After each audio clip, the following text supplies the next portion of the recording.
માહોલ ઊભો કરવાની હરકત કરતા હોય છે અને આવા જ માથાભારે તત્વોની અંબાજી પોલીસે ધરપકડ કરી છે।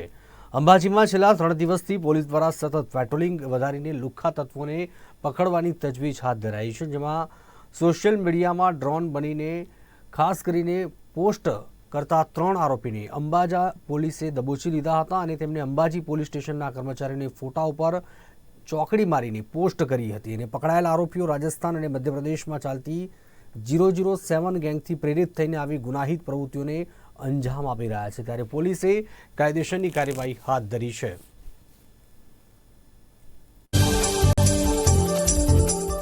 પોલીસ સ્ટેશન વિસ્તારમાં છેલ્લા થોડાક સમયથી અમુક અસામાજિક તત્વો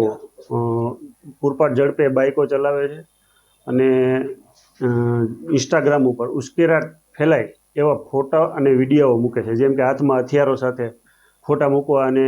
સમાજમાં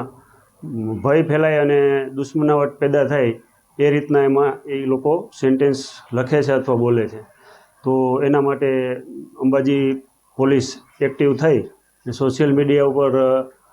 વોચ રાખી આવા જે સમૂહ સમાજમાં ભય ફેલાવવા માટે જે વિડીયો અને ફોટો અપલોડ કરે છે એવા 2 વ્યક્તિઓને આજે પકડી પાડેલ છે અને એ બાબતે કાયદેસર કાર્યવાહી કરેલ છે। અગાઉ ગબ્બર ઉપર પણ એક અસામાજિક તત્વો દ્વારા હાથમાં પથ્થર અને ધોકા સાથે જે આવેલ એ બાબતે પણ અગાઉ કાર્યવાહી કરેલ છે।